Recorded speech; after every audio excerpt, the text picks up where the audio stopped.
Another week and another boring SmackDown Live. I've never seen a show every single week just come out and be so lazy, uninspired, and uncreative. Oh, that's right. How could I forget? We have Raw on Mondays. How silly of me. SmackDown, another boring show tonight. The Miz continues to go back and forth between babyface and heel. And now this time he's added John Morrison to his act. WWE seemingly has already botched John Morrison's return. He made his return to WWE TV tonight. How did he come off on WWE TV after being away for 9 years? Braun Strowman continues to chase the Intercontinental Championship. In fact, he pinned Shinsuke Nakamura tonight in a one-on-one match. What makes you think I'm going to care about this match at the Royal Rumble now that we've seen it here tonight on SmackDown Live? Sasha Banks didn't show up and did herself a favor tonight and didn't have her match with Lacey Evans. Baron Corbin's in the main event once again with Roman Reigns, or the Usos. There's no difference. And Otis and Mandy Rose continue to be the best thing on WWE TV. All this plus so much more. And remember to rise above size right here for SmackDown on Off the Script. Or is it Snitches Get Stitches? One or the other, man. This is Off the Script.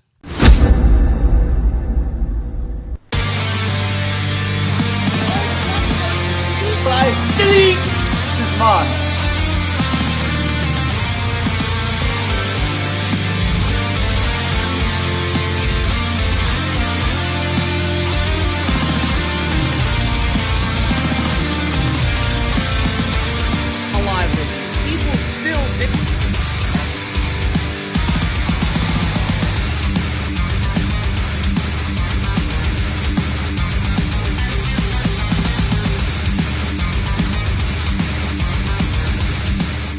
Man, I don't know how you guys feel about SmackDown, but every single week that goes by, I feel more and more as if the show is not even worth reviewing anymore. And I don't know if you guys feel that way. From what I gauge in and around the community, the retention and the tweets and the viewership on several videos in the community, I see all the analytics all through the community, especially mine. I don't think anybody gives a shit about SmackDown. I really don't think anybody is finding anything interesting at all about SmackDown. It's just getting more and more difficult to even review, not even watch. It's the same thing every single week. Same thing with Monday Night Raw. I do it because I have to, but man, if you are somebody that is just completely disenfranchised with the entire WWE product, this is in no way, shape, or form making you want to come back. I really mean that. I don't know what needs to be done. This feels, as far as SmackDown standards go, this feels like some of the worst SmackDown has ever been. I don't know what else to say. I seen Roman Reigns at the end of this show. He got a spine buster from a returning Bobby Roode at the end of SmackDown. Table didn't break. Bobby Roode tried to spine buster him on the table. Table didn't break. It looked really bad because Roman Reigns' lower back actually went into the edge of the table. So Dolph Ziggler gets on top of the table, and oh my God, the table breaks because he drops an elbow drop through Roman Reigns. And then at the end of it, being that Roman Reigns is laying on top of the rubble of the table, they take the chairs and whatever debris is left over from the table, and then they pile it on top of Roman Reigns. I said on Twitter, they should take all of this show and bury it underneath Roman Reigns with that table debris, because that's where this show belongs. This show deserves and belongs to be buried. It just sucks. I don't know what else to say. I really don't know what else to say in regards to SmackDown Live. But we're going to try our best to review it. We got 2 more weeks till the Royal Rumble. I think it's 2 more weeks, and it can't get here fast enough because Honestly, I need some sort of unpredictability. I need some sort of excitement. I need something to actually enjoy because the weekly television leading up to the Royal Rumble is not doing anybody any favors. But we're going to try our best to go over what happened here tonight on SmackDown from Indianapolis, Indiana at the Ford Center. This is SmackDown right here on Off the Script. I am JD. Thank you guys so very much for joining me for January 10th, 2020. If you guys missed Off the Script earlier today, man, it was a good one.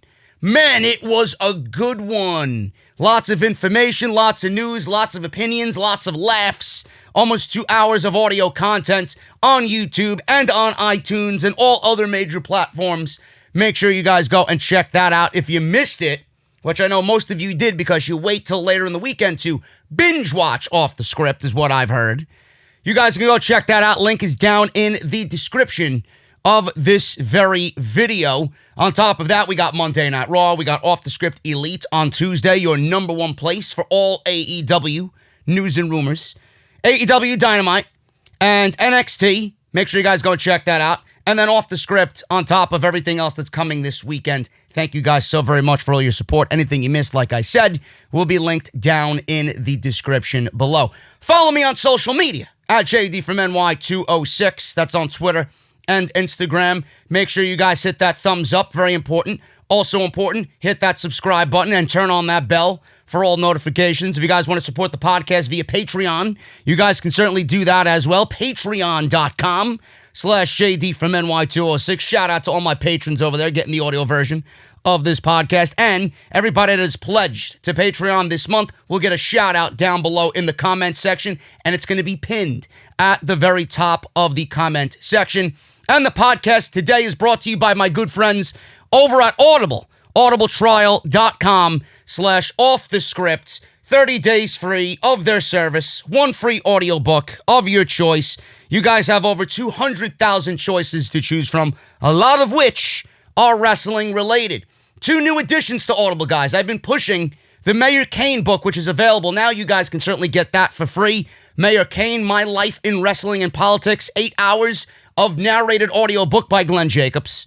You guys can go and get Hornswoggle's new book. Horny has a new book. And if you guys want to pre-order Jim Ross's new book, you guys can certainly do that. It's coming out sometime in March, and you can put your pre-order in and get it for free using our link, audibletrial.com/offthescript. And I want to thank Audible and everybody for supporting Audible right here on the podcast. And let's get into this SmackDown review for January 10th, 2020, right here on Off the Script.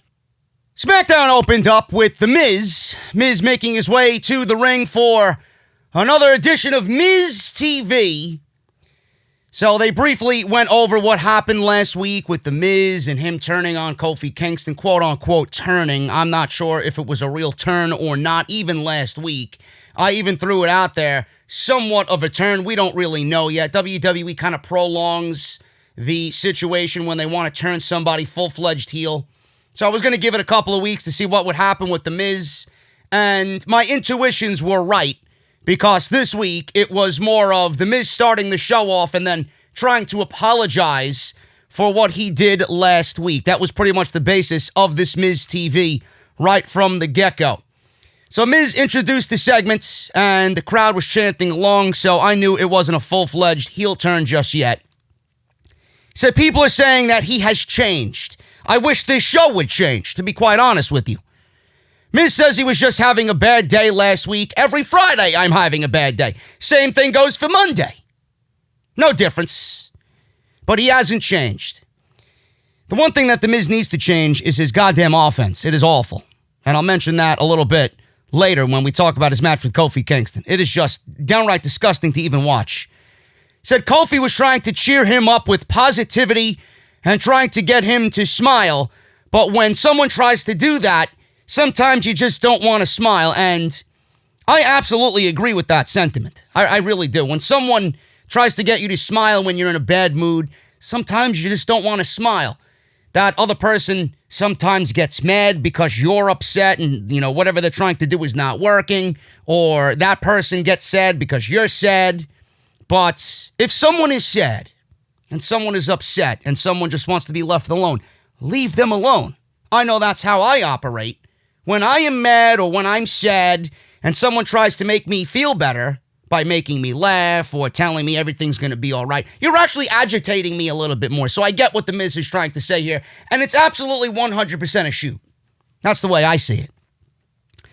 So he said, sometimes when people want you to smile, you just want to punch them in the face. I wouldn't go that far. It depends on who's making me angry by trying to make me, feel a little bit better in the situation. But, I wouldn't go that far.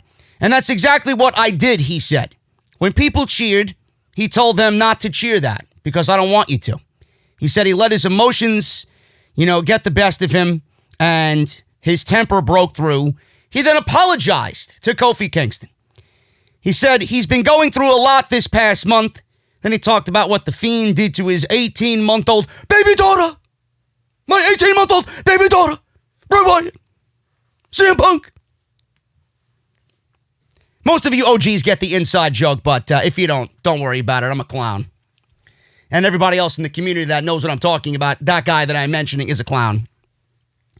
He said he failed to gain an opportunity to take away from The Fiend what he cherishes most, the Universal Championship. Sorry to tell you, buddy. Sorry to tell you, Miz, you don't deserve a Universal Championship match, let alone the Universal Championship, so maybe you should just keep dreaming. Take away Bray Wyatt's line in catering before the show. That's something that I think you deserve a little bit more. He said there is a bright spot. He said someone he considers a brother has returned. He introduced him as the biggest guest in Miz TV history. Man, that's amazing because if I recall, when Ric Flair and Hulk Hogan were on Miz TV, didn't you say the same thing about them? Now John Morrison is the biggest guest in Miz TV history. Please, Vince or whoever's writing this fucking show, Bruce Pritchard, when you put shit like that in this script, do you know how ridiculous that sounds? Seriously, who proofreads this bullshit? Are you serious? That is insulting the fans' intelligence. No, he is not. No, he is not. Called him the Prince of Parkour and the Shaman of Sexy, John Morrison. Whoop-de-doo, John Morrison's back on TV. Let me get out the fucking champagne and the balloons and the streamers. I can't wait. The one thing I can't wait for is to see how ordinary John Morrison feels after his initial debut. We might not have to wait that long because it already is starting to feel ordinary. John Morrison walked out. He came out to his old theme music. No slow motion for John Morrison when he does the thing, right? No slow motion, no zoom in on him, no wind blowing with that beautiful fucking hair of his. We might have somebody to contest AJ Styles for best hair in WWE. John Morrison's back. AJ might not have the best hair anymore. John Morrison looks a lot like Dolph Ziggler. If you didn't know who John Morrison was, seriously, if you watched John Morrison come out tonight and you didn't know who he was, I swear to God, at first glance, you would think he's Dolph Ziggler's brother. They look almost identical. Same hair color, same hairstyle, same body type. It's ridiculous, man. It's like he's got a doppelganger now on WWE TV. Came out to his old music, which I actually like. I love John Morrison's old theme music, so I'm glad that they didn't change it. Michael Cole says it's been 8 years since he's been in WWE and talked about John Morrison and his title history. So he got in the ring. Everybody was silent. Nobody really knew who he was because he's been away for 8 or 9 years. How are you supposed to know who he is? I'm not saying that everybody didn't know who he was, but it wasn't an overwhelming reaction to John Morrison.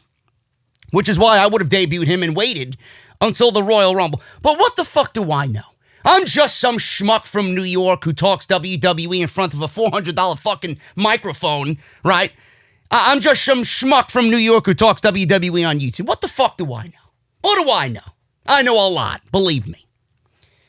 So Morrison comes out, he's in the ring, and The Miz then says, welcome back. He starts a welcome back chant for John Morrison.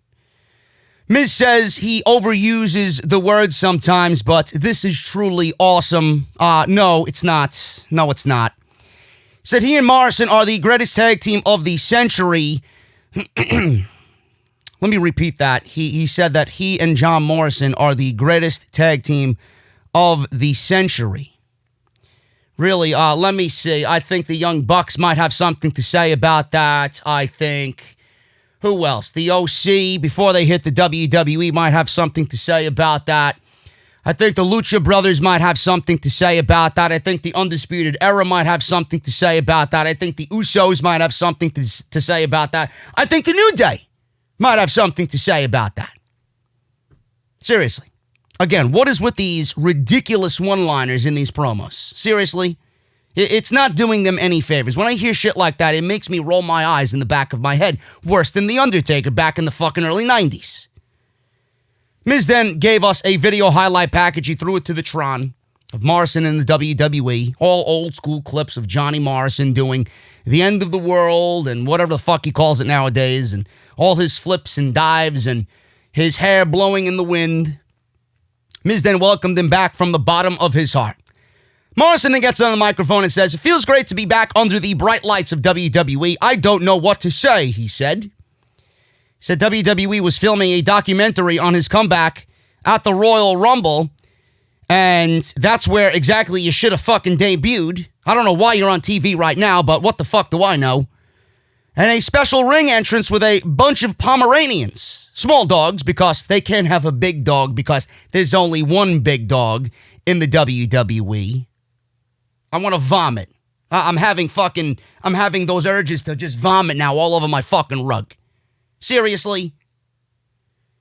So he said that when he saw what the Miz was going through, and they had to talk about it last week, it was time for him to be there for his best friend. So honestly, what I got out of this is a lot of people with common sense and logic, complained about John Morrison debuting the way he did last week by just peeking his head outside of the Miz's locker room. And a lot of people complained about it. And this was WWE's way of sweeping it under the rug. I think they kind of got cold feet, or they second-guessed themselves. They went back and thought about it and looked back at it and said, maybe we shouldn't have debuted him in that manner. So they came out this week and tried to justify what they did last week, tried to cover up their obvious mistake last week. He said it was time for him to be there and the Miz needed him. So that's why he was there last week, and that's why he was in his locker room. Really? Really? You couldn't save him for the Royal Rumble? I don't get it. So he said when they talked again, after what happened with Kofi Kingston, he realized that he's disappointed. He's disappointed in the fans, said Morrison. So he said Miz had one bad day, and then you guys, pointing to the fans, all chant you suck at Miz. He said nobody thought he'd make it as a WWE superstar, yet he made it as a WWE champion. He then went on to say that he is the Miz's dad's fourth favorite wrestler, and Morrison said they ignored all of that hard work. He said Miz does what he does for them, not for himself or his dad. You don't appreciate it. You guys have never been in the ring. He then pointed to a fan which looked very weird and just completely out of place in the front row and called one guy a turd and another fan a douchebag. This is what he said live on SmackDown. Now, I don't know if that was supposed to be or if he was just ad-libbing, but it just the entire segment came to a standstill. The segment just stopped, and then the New Day's music hit the PA system, and out came Kofi Kingston and Big E, which, again, I don't like because for some weird reason, I mentioned this on NXT. If you guys watch my NXT review on Thursday morning, you know, Rhea Ripley came out and did the whole spiel about being the women's champion. Then Toni Storm came out, which was the best part of the entire night. And then we got Candice LeRae, Bianca Belair, Io Shirai, and everybody else that wants a shot at Rhea Ripley and the Women's Championship. Theme music, theme music, theme music, theme music. It was just utterly ridiculous. It was just so stupid. How everybody comes out, says something, their theme music goes off, and rinse and repeat. I wish that they would just come out, because having the theme music go off after he said something like that, it just kind of screams forced to me, you know? I don't know if I'm watching a wrestling show or if I'm watching a sports show. I want to get that sports feel. Yet everything is just so polished and everything is just so fucking organized. I would like some disorganization on this show. Do they need theme music to come out to? I don't get it. It just looked completely out of place. It might be something that I'm nitpicking at, but I fucking hate that. Every single time I see something like that, it just makes me cringe. I wish that they would just come out like the old school and just have a nice back and forth promo with the intensity that I know all four of these guys can bring. But it just seems like I'm watching a fucking play with segments, like the curtain's coming down on a fucking play, and then you get in the next scene. Here's the New Day. Just come out and just fucking say what you gotta say, please. Enough of the theatrics. I don't know. I might be the only one in that camp, but I don't like it. It's not the way I do things. Kofi Kingston and Big E then came out. They were tossing pancakes and dancing around. It takes away from the moment. So they're in the ring, and Kofi asked if he was really trying to blame the WWE Universe for turning their backs on him. Big E said Miz is such a bad actor, he couldn't even get booked as the back end of the human centipede. Ha ha ha. I didn't find that funny. Kofi said he'd respect him more if he stopped at having a bad day. Kofi said everyone has a bad day, and that would be looked at as respectable. Miz said what he respects is that Kofi was the WWE champion for 6 months. Kofi obviously smiled. He was very, appreciative of the fact that, I was the WWE champion for 6 months. Luckily. So Miz added, I also respect the 6 seconds it took you to lose the WWE championship. He said he also respects that he chooses to smile and not go back after the WWE championship after losing it. Ooh, see, this is the Miz that I like. Right there. And even though that is a great one-liner by the Miz and it really, zings Kofi Kingston in this entire situation, it really is bringing up the fact that Kofi is a dumbass for not really going after the WWE Championship or making a big deal about losing the WWE Championship in the manner that he lost the WWE Championship to Brock Lesnar. It really just highlights the fact that, Miz got one over on Kofi, but Kofi's a dumbass for not doing exactly what the Miz said. So it just highlights that fact that Kofi is a dumbass. So Kofi said it was 8 seconds, not 6, and they're still mocking the situation as if 8 seconds, 6 seconds, 3 seconds, fucking 30 seconds, it doesn't matter. Doesn't matter. You lost. 6 seconds. He said Miz is changing from cool Miz to obnoxious, annoying Miz. He said what that means is the people are correct when they say he sucks. For no apparent reason, New Day's music played, and then we got a match, I guess, an impromptu match between Kofi and The Miz to open SmackDown on Fox. So we go to the match. Kofi with Big E. Big E's on commentary. Miz has Morrison in his corner. Morrison is on commentary. So we got Big E and Morrison on commentary. This one really didn't do anything or much of anything until the end of the match. We go to commercial, then we come back from commercial. Now, before we go to commercial, we got Morrison and Big E going back and forth on commentary with Graves and Cole. And then we go to commercial break, and when we come back from the commercial break, Morrison is in Miz's corner, and Big E is in Kofi's corner. Why wasn't that the case from the beginning of the match? Did they really need to show up on commentary to ultimately say nothing of importance? Why weren't they just in their positions from the get-go? I don't understand that. So Kofi landed a boom drop as Morrison and Big E were in their respective guys' corner. He played up to the crowd. Miz blocked a Trouble in Paradise. Kofi came back with a cross-body block off the top rope, which was very nice for a 2 count. Miz came back with a DDT, which was very nice for a 2 count of his own. Kofi came back with an SOS for a near fall. Miz put Kofi in a figure 4. Kofi grabbed the bottom rope to force a rope break. Miz shoved Big E from the ring apron with his boot as Big E was tending to Kofi at ringside. So Miz and Big E started going back and forth, jawing at the mouth. Morrison then leaped off the ringside steps with a flip dive. Miz then gave Kofi a skull-crushing finale in the ring, and that was pretty much it. The Miz pins one half of the SmackDown Tag Team Champions, and Miz beats Kofi Kingston. That's pretty much it. I don't know what you guys think about this Morrison-Miz combo right from the get-go. First of all, I think we can all agree that Morrison's debut or return to WWE, his debut back in the WWE after 9 years, has already been botched. I mean that wholeheartedly. I don't know what you guys think. You might think I'm a little crazy for saying that, but I do think that it was botched. I do not think that he should have debuted before the Royal Rumble. I do think that he should have come out as a surprise entrant in the Royal Rumble, and then they can do whatever they have to do with The Miz here. But in typical WWE fashion, they sped up everything and nothing feels important. And, for a first time back, that first moment, that first impression is everything. That goes right out the window with these people. They don't give a shit about a first impression. Usually they shit all over a first impression.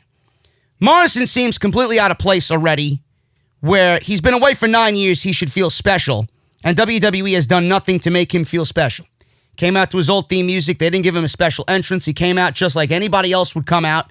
And he's being paired with The Miz upon his immediate arrival. I don't think that's a good look. You should have given him the opportunity to kind of embrace the fans a little bit and just get his feet wet before pairing him with The Miz. The Miz isn't exactly lighting the world on fire here, And being paired with The Miz, who has been downright awful the last couple of months and has been the definition of fucking ordinary, you're going to make John Morrison feel ordinary just by pairing him with The Miz. And that's not going to be a good look. I gave this at least 1 month before he started to feel like everybody else on the roster. He hasn't even shown up one night, and he's already feeling ordinary. WWE has already botched John Morrison's debut. But I'm going to look at the positive here in this situation. I hate The Miz's offense, and I'm going to try and look past that the best that I can. But we got Miz and Morrison obviously teaming up. They're feuding with The New Day. More than likely, we're going to get a feud between Miz and Morrison and The New Day for the Tag Team Championships. And I've been asking every single week for some direction in the tag team division, making those titles seem prestigious. At least this is somewhat of a, I guess, a request being answered. Because I want tag team wrestling to thrive on these shows. But it sucks that it takes WWE to bring back John Morrison and pair him with The Miz and go back in the time machine to find somebody to go up against The New Day. They refuse to build new talent. This is just another one of those things where, they're leaning on a guy that's been in the company, back in the day. He's been away for 9 years. They're pairing him with The Miz upon arrival. They were a thing when he was there all those 9 years ago. It's them leaning on old talent and refusing to continue to build up new talent. That's the one glaring issue here. I don't mind that we're getting the match. I'm just trying to look at all sides of the spectrum here. Yeah, it's going to be a pretty fun match to watch when all four of those guys go at it for the tag team championships, but it also raises the red flag of WWE still refuses to push new talent and build up new teams in the tag team division. So you can't win with these people. I might sound like I'm complaining for the sake of complaining. I don't look at it that way. I'm trying to look at all sides of the spectrum here, and I'm trying to give you the good, the bad, and the obvious in this situation. Morrison feels ordinary, and WWE botched his return already. Firefly Funhouse, we get Bray Wyatt immediately after this. He didn't mention anything about The Miz, but Bray Wyatt was in the Funhouse, and he told the camera to come closer, come closer. Don't be scared. He said, I love you. He smiled and said, that felt good. He said, love is so special, but everyone is not worthy of it. I'm looking at you, Daniel Bryan. He said, whatever the opposite of love is, that's the way he feels about Daniel Bryan. He said, lately he's been pretty naughty. Real freaking naughty. Should we ask JoJo about that? I wonder what he means. JoJo's fat ass, man. It's been a long time since I did that, but we got new Bray. So we can't go back and do that because it's not a part of his gimmick anymore. So he's been real naughty. He said at first he just wanted Bryan to remember. So we're seeing quick clips of Bryan in the Wyatt family, in and out. Those quick clips. Then he wanted to change him. They showed him pulling Bryan underneath the ring. He said now since Bryan wants to take his title, he wants to hurt Daniel Bryan. No puppets this week in the Funhouse, just Bray Wyatt. Pretty simple, and it was just Bray Wyatt getting that point across that he doesn't love Daniel Bryan. In fact, he wants to hurt Daniel Bryan at the Royal Rumble. Backstage, we see Sonya Deville, and she's with Mandy Rose. Mandy Rose is going to have Sonya Deville in her corner for her match against Alexa Bliss. Oh, joy. I can't wait. Two blondes in the ring. Somebody in the back is probably fucking jerking off at the sight of two blondes in a WWE ring. No joke. Mandy said that she had to take care of one thing first. Deville said, that's fine. I'll see you out there. Rose then had a giant white box and she peeked inside, but at that time, we didn't know what was in the giant white box. So it looks like she might be trying to make up or make good with big man Otis. Elias is in the ring. And I'm going to say something good about this, to be quite honest with you. It's funny, man. Heel Elias didn't get one note played on his guitar. Not one lyric was sung when Elias was a heel. Babyface Elias has all the time in the world to strum his guitar and play those chords and sing some songs. It's a nice deviation away from what we got with old Elias. And I'm going to be a little positive here about this. I don't think Elias is all that special in the ring. I've wanted to like the gimmick. In fact, when Elias first made his debut and he was one of the more popular guys on the roster when he had just started his Monday Night Raw stint, I really enjoyed him. And for some odd reason, I'm finding myself enjoying Elias as a babyface here. I just think it's different. I love, being that I'm a rock guy myself, I love Elias's logo on the back. I love the spotlight on him in the ring. I love how he cuts promos on everybody in song. It's different. It's got a fresh feel to it. And I think WWE really has something here if they let him go out there and be himself. I hope he has gotten a little bit better in the ring when we see him in the ring, because that's the one aspect of Elias's act that really wasn't all there. And it really kind of took away from what he did. He was very boring in the ring. There was nothing special about what Elias did in the ring. But what I'm seeing here with babyface Elias, the fact that they're letting him go out there and be himself and talk shit on everybody through song, I like it. I think it's really good and it's different. And that's what this show needs. Desperately different. So hopefully we see more of Elias. He's in the ring and he said he wanted everyone to clap along for tonight's song. He said it feels good, doesn't it, to clap along. Roman Reigns winning the Rumble. Not if Elias has anything to say. See, I got nothing against the big dog. He's going to lose like Randy, AJ, and Ricochet. Let's not forget about Eric Rowan. Whatever's in the cage, it can't escape. It's got to be pretty horrifying to look at. Could it be worse than a Lana Lashley sex tape? So he got everybody excited about that one, but no clowns. There's no such thing. Probably not, he said. Brock Lesnar thinks the roster is unworthy. He made that much clear. Well, Brock, it's easy to hide behind that opinion, especially given the fact that you're never here. How does Elias compare to a guy like Brock? For one, I've got a personality, and unlike him, I'm not afraid to talk. So when I beat him for the title, I'll gladly show Brock the door. But first, when it comes to the Royal Rumble, I'm going to show him what WWE stands for. And obviously, it stands for Walk with Elias. I think he's been smoking a little something, number one. Number two, Elias is going to get eliminated in record fashion at the Royal Rumble. So I think that's what we have to look forward to. As soon as he mentioned Brock Lesnar, I'm like, really? Come on. At least be realistic with the aspect. I know you want to be confident, but Brock Lesnar is going to be dominating the Rumble for the most part. You ain't going nowhere, man. You ain't going nowhere. At least he'll give you some inspiration to write a new tune for the following week. Tucker is backstage with Otis. Best thing about SmackDown is big man Otis Dojovic. Love him. He's backstage with Tucker, and he is telling Otis, Tucker, how he feels about Mandy. He has to let it go. He has to let Mandy Rose go and focus on the Royal Rumble match coming up. That should be an interesting confrontation if we see that Otis and Brock Lesnar, two big guys like that, should be cool. Mandy walked up with that big white box that she had. Tucker told Otis it's time to go. And she's like, no, wait, let me get a word in here. Otis obviously wanted to hear what Mandy had to say. Mandy apologized to him and gave him a cake that said, I'm sorry, and it had a little bulldozer Tonka truck toy on the cake. Otis seemed to be touched. She gave it to him, and then she left to go for her match with Alexa Bliss. Oh, how sweet. I love it, man. It's genuine. It's likable, and every guy has been in Otis's situation. Do you want to know why people like that? There are people out there that don't like it, that don't understand it. I don't know what they don't understand, but, those people really don't understand anything, period. I don't even know why the fuck they're watching the show. or why they're on the internet, or why they have, any wrestling talk going on social media. But Otis and Mandy, it's likable, it's genuine, and it's real because every guy has been in Otis's situation. Wanted the girl, has felt kind of downtrodden and hopeless, that he's never going to get the girl that he wants. And the fact that, Otis, in these situations, we feel bad for him because we've been that person.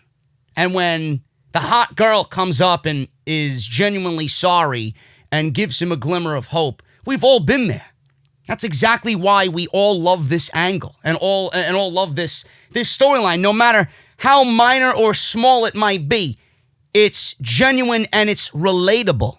That's the reason why the majority of the audience is liking what's going on with Otis and Mandy. Plus, Otis was likable before he even got involved with Mandy Rose. So the fact that he was already over and already likable and now he's becoming relatable, there's no reason for you guys not to support Otis and Heavy Machinery. I don't want to leave Tucker out of this, but I think Heavy Machinery is a promising tag team. I always thought very high of them, and I want to see them succeed, both of them.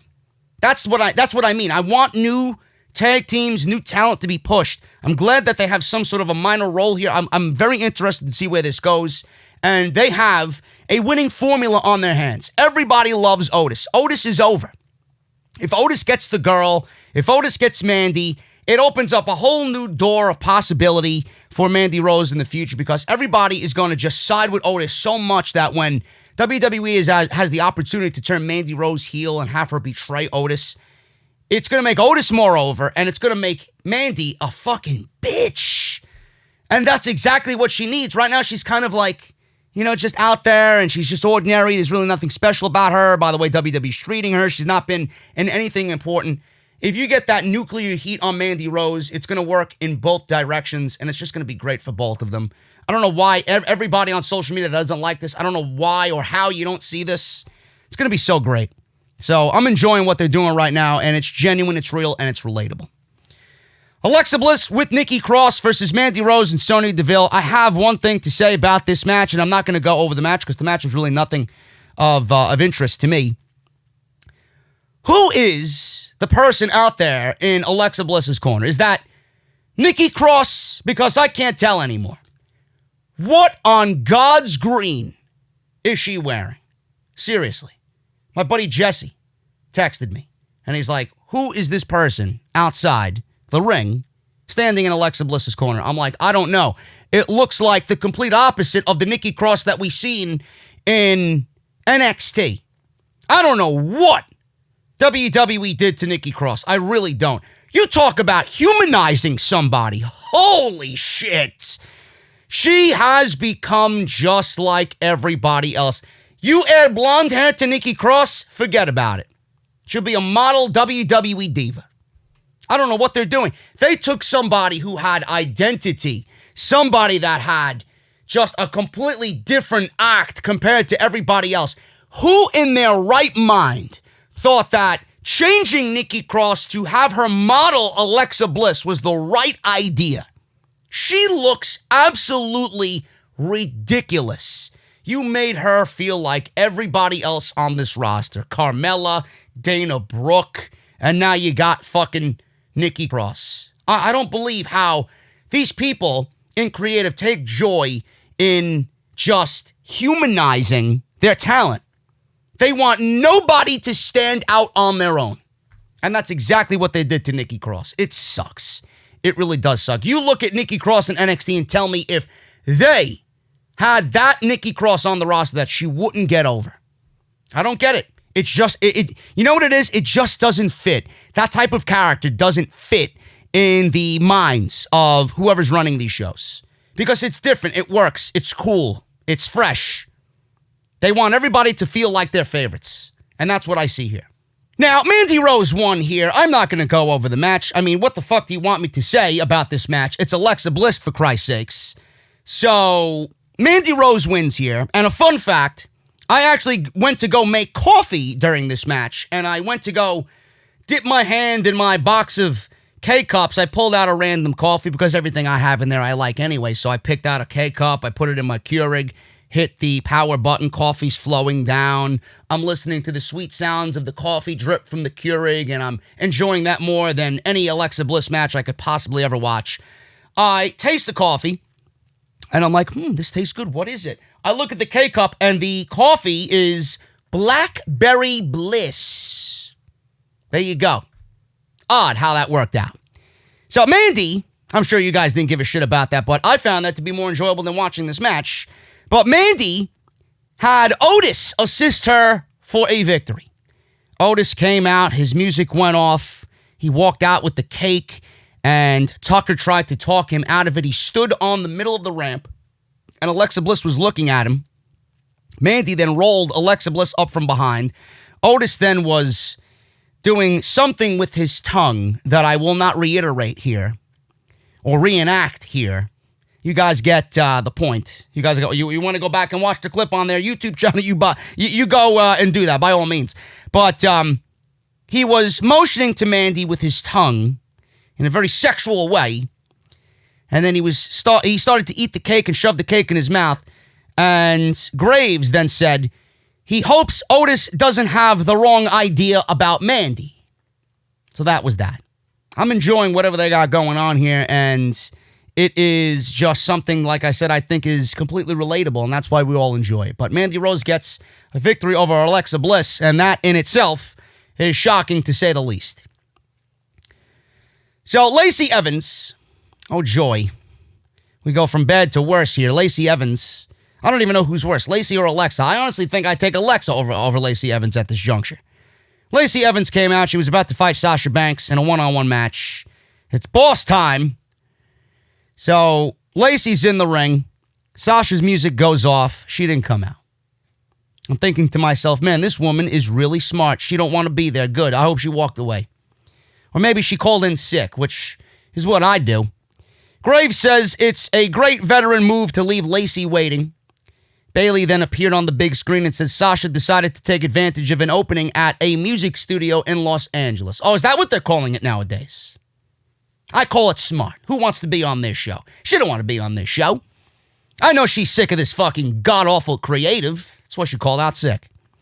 Bayley said the only reason why she's there is that she is the champion and she's contractually obligated to be there.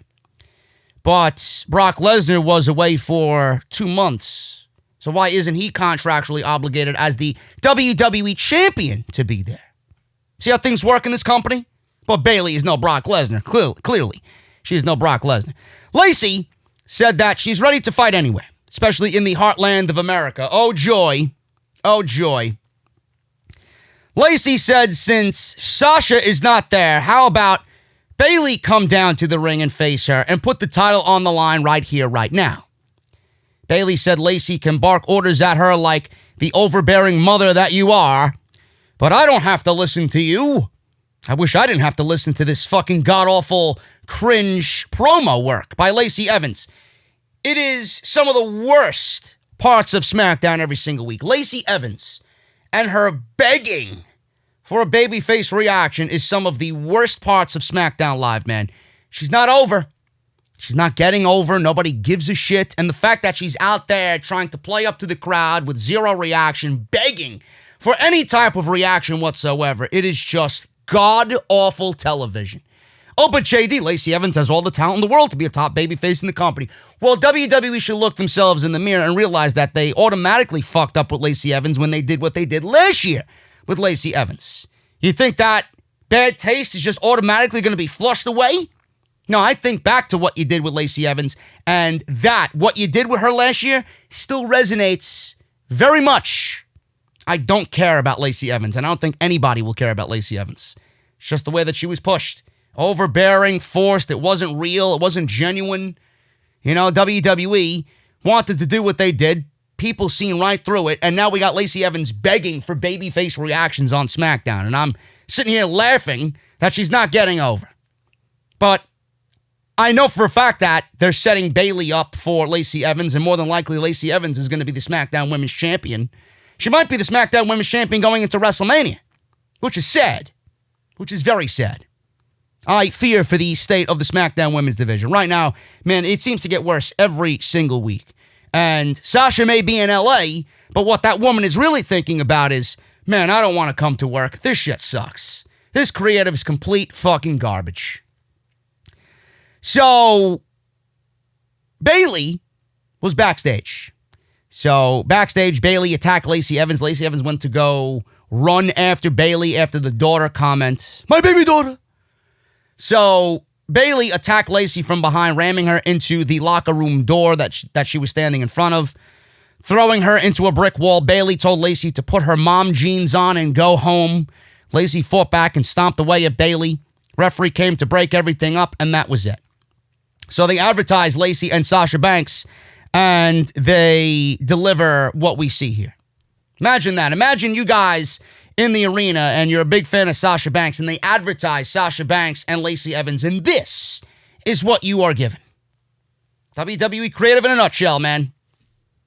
Bait and switch. Or in YouTube terms, clickbait. Clickbait.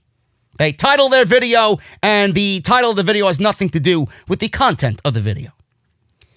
Kayla Braxton's backstage interviewing Daniel Bryan about what Wyatt said on the Funhouse earlier. Bryan said the Fiend apparently wants a lot of things. He said he remembers everything from 6 years ago that happened between him and the Wyatt family. Man, I talked about this on the podcast on Saturday going up tomorrow. That steel cage match with Bray Wyatt on Monday Night Raw in Rhode Island where he was sitting on top of the cage doing the yes chant. One of the greatest moments that this company's ever seen. You don't see that or anything like that anymore, man. Bryan had the crowd in the palm of his hands. I've not seen a reaction since that yes movement with this current WWE audience. Awesome. So he said he outsmarted Bray Wyatt. Bryan said if the Fiend wanted to change him, so be it. He does look and feel different, he says, and he feels better and is more dangerous than ever. He said now the Fiend wants to hurt him. He said he has no doubt he will, but what the Fiend doesn't understand is that he can't break him. Bryan said what the Fiend doesn't like is that he doesn't understand or what he doesn't understand is that he can't break him. Bryan said what he doesn't like is that he knows that he can beat the Fiend and the Fiend can be hurt. Suddenly on the TV screen behind Daniel Bryan, where he was standing, we got the Ramblin' Rabbit coming up on the screen, and he says he's a big fan of Daniel Bryan. He has a secret for Daniel Bryan on how to beat the Fiend. Bray then showed up with his hurt glove and covered his mouth. So he covered the Ramblin' Rabbit's mouth, and he said, remember, kids, snitches get stitches. He laughed maniacally, and then we seen the in and out graphics of Bray Wyatt and the Fiend, and the image turned to the Fiend, and Bryan was just there staring at the TV, and that was pretty much it. I would love to know what Rambling Rabbit was going to say, but apparently he is, we've seen his demise again tonight. If Rambling Rabbit has a secret or an inside scoop about what the Fiend's weakness is, I'd love to know. You know what I hope it is? I hope we get rid of the fucking red light. Maybe Rambling Rabbit's going to kill the red light at the Royal Rumble. That could be a great gimmick. Rambling Rabbit, how do you beat the Fiend? Get rid of the red light, and we see a normal match with normal lighting at the Royal Rumble. There you go. There you go. But I would love to know what the secret is for Bray Wyatt. Is it the red lighting? Is it his mask? What is it? I don't know. So, Bryan came off really good here, and anything that Bryan does, I'm a big fan of. The match with Wyatt, the last one that Bryan had was not bad at all. That was probably the best showing for the Fiend character, but I hope that they really go out there and do something incredibly different for this match for the Universal Championship. I don't want it to be the same shit, but I don't know where Bryan would go after this. I really don't. There was a mock WrestleMania card going around that was completely debunked. It was fake. So for those people asking me tonight on social media, it's fake. We talked about this on the podcast going up tomorrow. It's not real. And thank God it's not real, because whatever I looked at was just downright awful. There was a Universal Championship match. Some of it looks true. Becky Lynch versus Shayna Baszler. That's going to be the Raw Women's Championship match. That was on the list. One of the other things that was on the list is something that I could absolutely see happening. If WWE, wants to bring this to WrestleMania, I wouldn't mind it.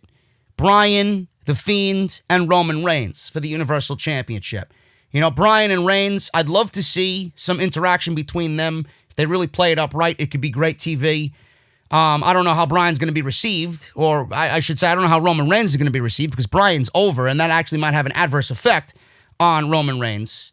Not only with Bryan, but Roman Reigns being in the same match with The Fiend, it's not going to end well for Roman Reigns. And like I said, I'm going to watch this and monitor this very closely, because if they're doing anything with Roman Reigns and the main event of WrestleMania and him going after the title, the reactions that he has been getting are going to be no more. And I mean this in a very serious manner. If WWE wants Roman Reigns to be the babyface that they want, putting him against The Fiend is not going to work.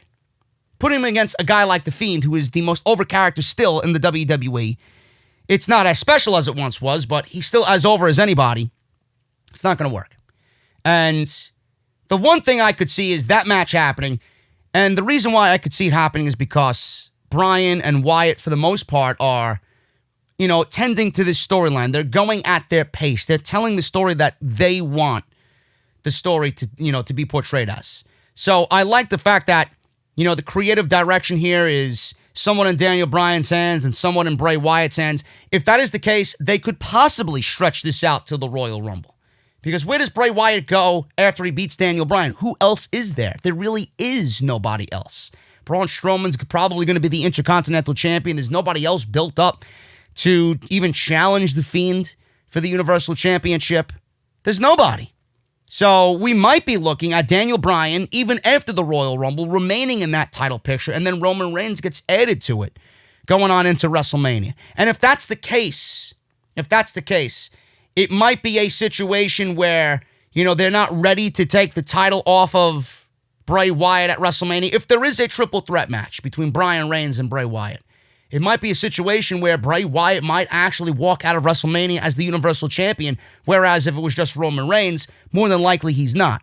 Because if Bryan is added to that match, it might look like The Fiend could be pinning Daniel Bryan in that situation, and it looks like WWE could be protecting Roman Reigns, get him a WrestleMania main event for a fifth time, and at the same time protect him, and then do the match with The Fiend and Roman Reigns at another show where they could control it a little bit better, and it won't be in front of that WrestleMania crowd, and Roman's reaction might be better on a lower end show, you know, and not on a WrestleMania. There's so many variables to it. So I could see that absolutely happening. But I wonder, with all of this leading to the Royal Rumble, where do they go after the Royal Rumble? Bryan, in my eyes, is still going to have to be a part of the Universal Championship title picture. So we'll see what happens. But I'm loving what's going on, and I really want to know what the weakness is for Bray Wyatt. My weakness is every time Braun Strowman is in the ring. So Braun Strowman versus Shinsuke Nakamura. He had Sami Zayn and Cesaro in his corner. He didn't do the idiot train tonight, so I won't be breaking out the imitation of Braun Strowman. At the Royal Rumble, I'm sure he'll do it. These guys do not gel well at all. This is so beneath Nakamura. You know, Braun Strowman is just a lumbering giant, fee-fi-fo-fum. He's the new Big Show. There's nothing special about him. If you guys have a sleeping issue, if you guys have insomnia and you can't get to sleep, I have a cure for you. Put on a Braun Strowman match and you'll be lights out instantly. The guy is fucking boring. Boring. Now, I don't know why we needed to see this match. This guy has already pinned the Intercontinental Champion. He already has a victory over the Intercontinental Champion. What possessed WWE to book this match yet again on SmackDown? And why would I care about this match happening at the Royal Rumble after I've seen 10 minutes of it here tonight on SmackDown? I don't care. Braun Strowman wins. He pins Shinsuke Nakamura with a power slam. How he got the power slam on Shinsuke Nakamura is Sami handed Nakamura the IC title. That was after Cesaro tried to sneak a steel chair into the ring. So while Cesaro had the referee distracted, Sami handed Nakamura the IC title. Nakamura swung. Braun ducked. Braun then power slammed Nakamura for the 1-2-3. And he had a bloody nose, which I'm sure one of those knees to his face, which is all Nakamura did as far as offense goes in this match. He had a bloody nose, and he celebrated holding up the Intercontinental Championship as if he won it. Sami Zayn snuck from behind, yanked the belt away from Braun Strowman, and then ran up the ramp and gave it back to Nakamura. These two had terrible chemistry. They had 10 minutes tonight, and I don't want to see any more of it at the Royal Rumble. I don't know why they gave it away when Braun Strowman has already pinned Shinsuke Nakamura. And I don't want to mention it again, but I feel like I have to because there's no fucking creativity with these people. Why doesn't Braun Strowman beat others and move up the ranks to be called the number one contender? Why does he have to pin the champion to be the number one contender? How fucking lazy is that? But this is WWE. This is the way they do things. There's no contenders. There's no vying for championships by winning and beating others on the roster. We'll just put who we want as the number one contender. We'll have him pin the champion, and then we'll book the match at the next pay-per-view. Jesus fucking Christ, man. I could book this show with my eyes closed. Awful. Absolutely awful. Sheamus. Another vignette of Sheamus after that botched debut, or return, I should say, last week. Rise over size. Says embrace who you are. Since his arrival on SmackDown, Chad Gable has been saying a lot of things. Now, he didn't call him Chad Gable. He called him that other name, which I will not be calling him ever. So Chad Gable's been saying a lot of things. He said he met that little rat in the ring and showed him just how SmackDown is going to change. Sheamus, you're going to have to do more than that for SmackDown to change. Number one, let's get a new writing staff. I think Mr. Bruce Pritchard needs some fucking help. So he says, SmackDown's going to change. I knocked him down, and he did not rise again. He said Chad Gable represents the ills and the problems that have infested SmackDown since he's been gone. Chad Gable is the one infesting SmackDown? Sheamus, I think you are obviously mistaken. It's not Chad Gable's fault. It's not Chad Gable's fault by any stretch. He said small, as if it's disgusting. He said small isn't celebrated, but rather cornered, crushed, and disposed of. He said last week he proved size does matter. Sheamus said since his return, he's ready to embrace chaos. This was actually a very good promo, and, you know, being that the return was a little anticlimactic and just boring, it was not special at all. I do not mind a match between Chad Gable and Sheamus. I think those two, honestly, could tear the house down. So we'll see what happens with that. I do think that they did botch the return, but the match and the interest of a Chad Gable-Sheamus match and what those two guys could do in the ring, I think could be good television. So we'll see what happens. Backstage, Daniel Bryan noticed a red gift box. He opened it, and inside was a deformed, rambling rabbit. His skull was carved out. And it was really some sick shit by Bray Wyatt. So Daniel Bryan didn't expect that, and Graves said that Bryan has to be tired of all of these mind games by Bray Wyatt. So Rambling Rabbit again is dead, and I'm sure he'll be resurrected next week. As always, he seems to be immortal, more immortal than Hulk Hogan. He'll be back next week, and he'll be good as new. Stitch him up. Roman Reigns made his way to the ring, and I walked away. So we seen what happened last week with another attempt of Queen Corbin and Dolph Ziggler shoving dog food in his face. We have to be reminded of the cringe, as always, by Vince. So Reigns is in the ring with a microphone. It says 2019 was a blessed year. It said lately, though, he's been outnumbered, jumped, and embarrassed by Corbin and his crew. He said throughout his career, he's always had backup, but this time I didn't need the help of friends. This time I needed the help of my family. He said family came back and helped him last week. And he said 2020 is going to be his year. So then he goes on to say, and he says this, and I paid very close attention to what he said here, because this is exactly what I'm talking about and what I've been preaching to everybody listening to the podcast. He said that he's going to win the Royal Rumble, and he's going to headline WrestleMania for a 5th time. Now, all of those babyface reactions, all of those cheers that you heard from Roman Reigns or for Roman Reigns, they audibly turned to moans, groans, and displeasure when he mentioned he's going to win the Royal Rumble, and he's going to main event WrestleMania for a 5th time. WWE, I'm telling you right now, do not even think about it. Nobody wants to see Reigns in the main event against Lesnar, against Wyatt. Nobody wants to see it. It is old news. You tried it 5 different fucking times to get him over, and now It is not going to work. Ever. Especially against Bray Wyatt. You tried it already. How many times do you have to fail at something to get the fucking point? It's not going to work. Quit. I paid very close attention, man. I got heat-seeking radar when it comes to this type of shit. Did you hear the fucking displeasure in the fans when he mentioned winning the Royal Rumble and main eventing WrestleMania for a 5th time? I know, I don't want to see it. God forbid. Usos came out, and he had, or Roman Reigns had said that the Usos have been by his side since day one. They came out and said it's great to be back on the blue brand.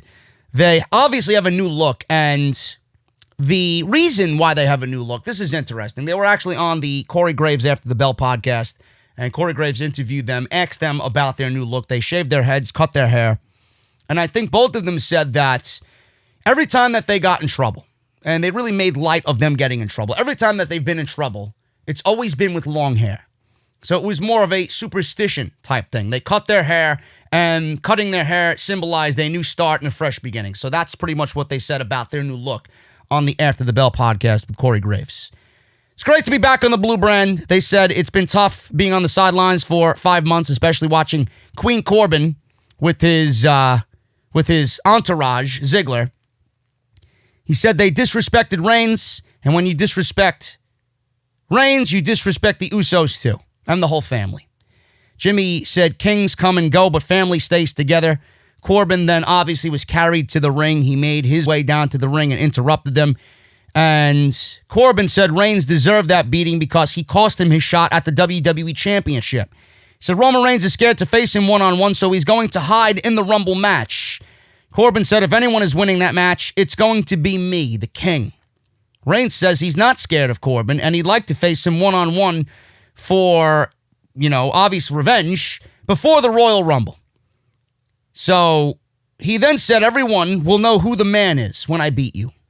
Corbin accepted his challenge, but he said after tonight, he won't have any family because they're about to handle the big dog's 2 little bitches, is what King Corbin said. Usos then dove onto Corbin and Ziggler at ringside, and we get this match starting, which was not really a match at all, because all it did was introduce the return of Bobby Roode, who apparently is on the Jinder Mahal diet. Have you seen Bobby Roode? Holy shit. The guy is in his 40s, and he looks like he's in his 20s, by the way he looks. He legitimately looks like a carbon copy of what Jinder Mahal looked like when we first seen him capture the WWE Championship, and I just gave myself fucking nightmares for the rest of the night, just reiterating the fact and thinking back on Jinder Mahal being the WWE Champion, who I heard is ready to come back. Oh my God. And he's on Raw. How to make Raw worse? Put Jinder on the show. So clearly, this was all set up to introduce Bobby Roode back to the crowd. Ziggler ate a super kick from Jay, who went back to the top rope. He splashed Ziggler. Corbin jumped into the ring, threw him into the ring post, then threw Reigns into the barricade at ringside. Reigns recovered and speared Corbin, and the ref called for the DQ. So after the match, Reigns pulled the top off the ringside commentary desk and tried to set up for a powerbomb, but Bobby Roode returned out of nowhere and attacked Roman Reigns. He threw him into the ring post, gave him a DDT on the floor. Corbin gave Jay a deep 6 on the floor. The heels were celebrating, trash-talking Reigns. Roode then gave Reigns a spinebuster onto the announce desk that did not break, which looked even worse because Reigns' lower back went into the edge of the table. Ziggler said, you know what, the table didn't break. Let me take a stab at this thing. And then did a leaping elbow off the table onto Reigns, and the table collapsed.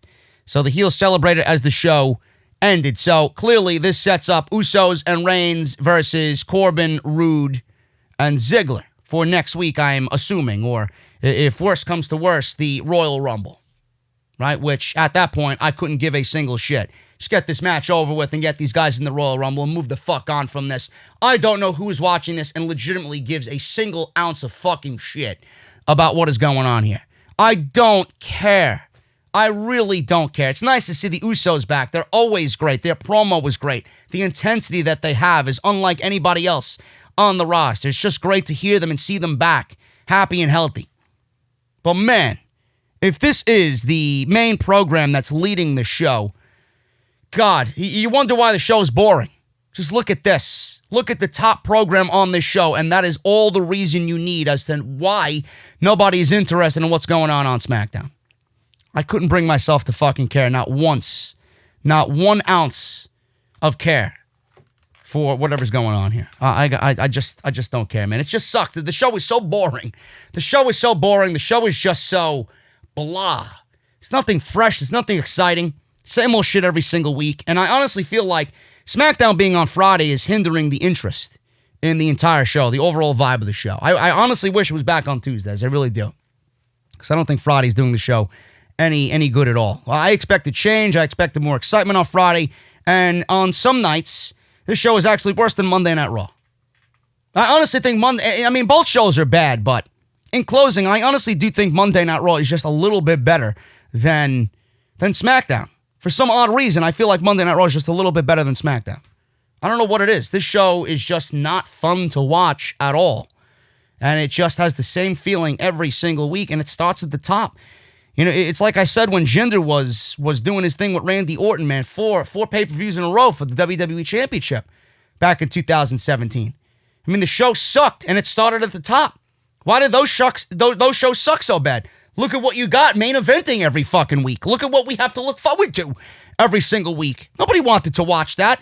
It's the same feeling now with Reigns and Corbin and Ziggler and Rude, and now you're adding the Usos, who are so much better than this. I can't stand it, man. The show just sucks. I'm getting out of here, man. Thank you so very much for all your supports. If you missed Off the Script earlier today on the channel, go and check that out. I would really appreciate that. And I'll see you guys back right here for episode 308 of the podcast, Saturday afternoon. It's part 2, probably around 5 p.m. I'll see you guys there. We got a lot to go over there. A lot of CM Punk news and what he said about The Miz on his recent appearance of WWE Backstage. So we'll talk about that and dive into that. And a bunch of WrestleMania news and some news coming out of NXT. A lot of good stuff coming out of tomorrow's podcast. So make sure you guys check that out. All right, I'm getting out of here, guys. I'm exhausted. No more wrestling for me for the rest of the week. See you guys right back here on Off the Script for Saturday, and I'll be right back with more WWE content in the new week as we head towards the Royal Rumble with Monday Night Raw on Monday. Until then, guys, hit that thumbs up, hit that subscribe button down below, turn on that bell for all notifications, and I'll see you guys right back here for the podcast tomorrow afternoon. See you then.